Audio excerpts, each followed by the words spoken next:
నమస్తే friends, welcome to my channel. మరొక మంచి మాటతో మీ ముందుకు వచ్చేసింది మీ చైతుమమ్మ. ఈరోజు మన మాటండి వీడియోలో మరో మాట.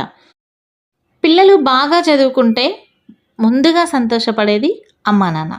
అమ్మా నాన్నకు మించి ఎవరు హ్యాపీగా ఫీల్ గారండి. పిల్లలు మంచిగా చదువుకొని మంచి ప్రయోజకులైతే వాళ్ళు ప్రయోజకులు అవ్వాలనే మనం పగలు రాత్రి అంటూ తేడా లేకుండా కష్టపడుతూ ఉంటాం పిల్లల కోసం.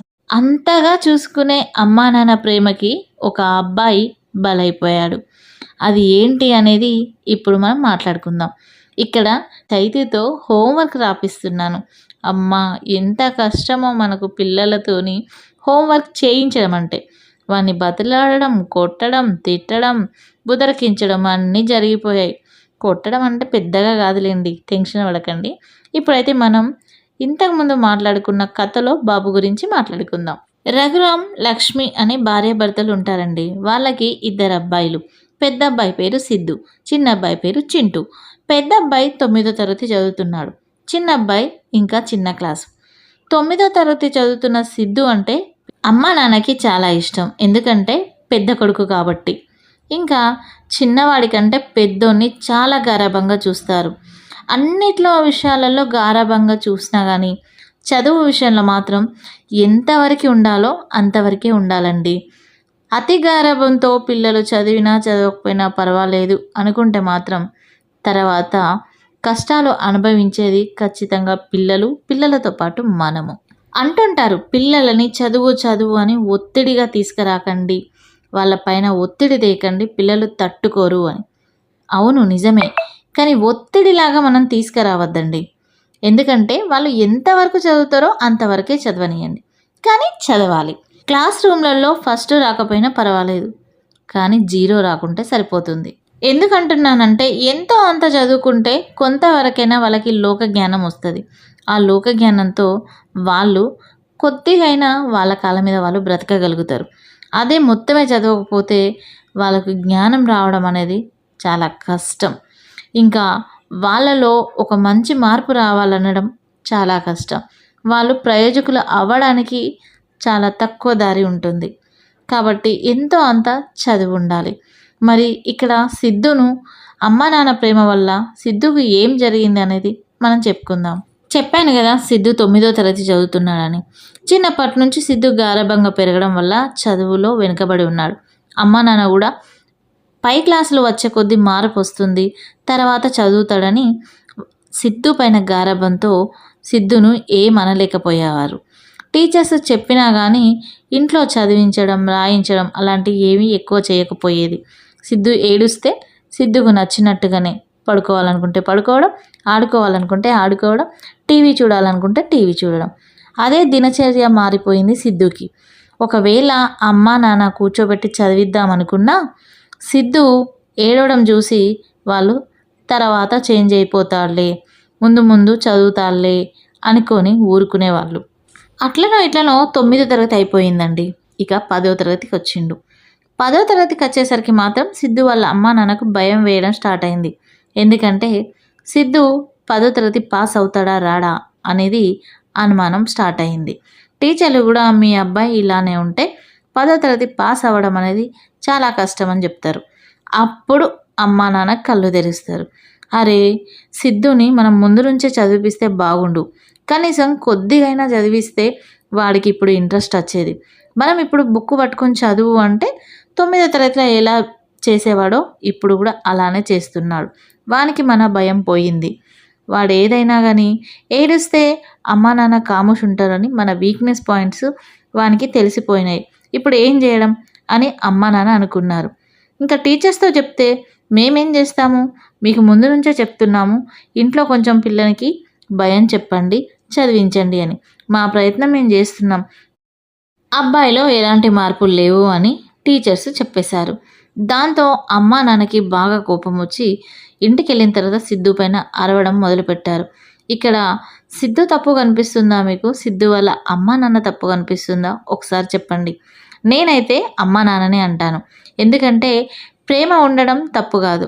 అమ్మా నాన్న ప్రేమ మనం ఖచ్చితంగా అది కొనుక్కోలేని ప్రేమ. కానీ పిల్లల్ని ఎప్పుడు ఎలాగా ఉంచాలన్నది కూడా కొద్దిపాటిగా ఆలోచించాలి. ఇప్పుడు వాళ్ళు 9వ తరగతిలోనే సిద్ధును కొద్దిగా చదివించిన 10వ తరగతి వచ్చే వరకు సిద్ధుకి ఇంట్రెస్ట్ అనిపించి కొద్దిగా చదవడం మొదలుపెట్టేవాడు. కొంతమంది టీచర్లు ఉంటారు, అలాగే అమ్మా నాన్న ఉంటారు, పిల్లలు కూడా ఉంటారు. వాళ్ళు 8వ తరగతి 9వ తరగతులు ఉన్నప్పుడు వాళ్ళని ఎక్కువగా చదివించకుండా డైరెక్ట్గా 10వ తరగతి రాగానే వాళ్ళపైన ఒత్తిడి స్టార్ట్ చేస్తారు. ముందున్న క్లాసులు చదవకుండా పెద్ద క్లాస్కు రాగానే ఇంకా నువ్వు తోపుగా చదవాలి, 100కు 100 తెచ్చుకోవాలి అంటే ఎట్లా అండి? వాళ్ళ చిన్న బ్రెయిన్ ఎట్లా పనిచేస్తుంది? ముందు నుంచి వాళ్ళు రానప్పుడు నువ్వు డైరెక్ట్ గుణింతాలు రాయమంటే ఎట్లా రాస్తారు పిల్లలు? కాబట్టి ముందు చిన్న క్లాసులు ఉన్నప్పుడే వాళ్ళకి కొద్దిగా మనం చెప్తే వాళ్ళు 10వ తరగతి వచ్చే వరకు కనీసం పాస్ మార్కులు వచ్చేంత వరకైనా పాస్ అవుతారు. ఆ పైన వస్తే ఇంకా సంతోషమే. కానీ మనం సడన్గా 10వ తరగతి రాగానే ఇంకా మీరు చదవాలని మనం ముందు నుంచి ఎక్కువ ఒత్తిడి చేస్తే ఇప్పుడు సిద్ధుకు జరిగిన పరిస్థితే అవుతుంది. ఇంతకు సిద్ధుకి ఏమైందో ఒకసారి చెప్తాను వినండి. 10వ తరగతి రాగానే సిద్ధుకు అమ్మా నాన్న ప్రేమ కరువైంది. ఎందుకంటే టీచర్సు సిద్ధు వాళ్ళ అమ్మా నాన్న పైన అరవడం వల్ల సిద్ధు వాళ్ళ అమ్మా నాన్నకి కోపం ఎక్కువైంది. ఇంత గారాబం చేస్తే ఇంకా చదవడు అని వాళ్ళు ఫిక్స్ అయిపోయారు. ఎంత ప్రేమ ఉన్నా దాన్ని దాచిపెట్టుకొని సిద్ధుతో కొంచెం కోపంగా మాట్లాడడం స్టార్ట్ చేశారు. అంటే చదువుకోమని, తిన్నావా అనే కన్నా ఈరోజు ఏం చదువుకున్నావు అనడం మొదలుపెట్టారు. ఆడుకుంటావా అనే బదులు ఈరోజు మీ టీచర్ ఏం చెప్పింది అనడం మొదలుపెట్టారు. ఇలా ప్రతి విషయంలోనూ సిద్ధుతో చదువు అని మాత్రం తప్ప మిగతాది ఏది మాట్లాడడం లేదు సిద్ధు వాళ్ళ అమ్మా నాన్న. అది సిద్ధుకి అస్సలు మింగుడ పడలేదు. అప్పటి వరకు అమ్మా నాన్న చూపించిన ప్రేమ సిద్ధుకు కనిపించట్లేదు. ఇక సిద్ధుతో అస్సలు అవ్వలేదండి. అలా మెల్లిమెల్లిగా కొన్ని నెలలకి, అంటే 10వ తరగతి పరీక్షలు దగ్గరికి రాకముందే సిద్ధు మెల్లిమెల్లిగా డిప్రెషన్లోకి వెళ్ళిపోయాడు. అమ్మ నాన్న కూడా ముందు అంతగా పట్టించుకోలేదు. ఎందుకంటే ఇంతకుముందు సిద్ధు బాగా చదివేవాడు కాదు కాబట్టి ఇప్పుడు మనం చదువు అని అనడం వల్ల కొద్దిగా డల్గా ఉంటున్నాడేమో అని అనుకున్నారు. కానీ ఎక్కువగా పట్టించుకోలేదు సిద్ధును. వాళ్ళకి ఎంతో ప్రేమ ఉంది, కానీ మళ్ళీ మేము ఆ ప్రేమ చూపిస్తే అసలే చదవడేమో, 10వ తరగతి పాసు కాడేమో అని అమ్మా నాన్న భయం. బాధపడితే కొన్ని రోజులు బాధపడతాడు, కానీ చదువు మాత్రం చదువుతాడు కదా, 10వ తరగతి అయితే పాస్ అవుతాడు కదా అని అమ్మా నాన్న అనుకున్నారు. ఇలా సిద్ధు కొన్ని నెలలు డిప్రెషన్లోకి వెళ్ళి ఒకరోజు నిద్రపోతున్న సిద్ధును వాళ్ళ అమ్మ వచ్చి చదవడానికి టైం అవుతుంది లే అని లేపడానికి వచ్చింది. కానీ సిద్ధు లేవలేదు. ఏమైందనో అని కంగారు పడి వాళ్ళ నాన్నని పిలిచి ఇద్దరు కలిసి హాస్పిటల్కి తీసుకెళ్తే సిద్ధు చాలా రోజుల నుంచి డిప్రెషన్లోకి పోయి కోమాలోకి పోయాడు అని డాక్టర్ గారు చెప్పారు.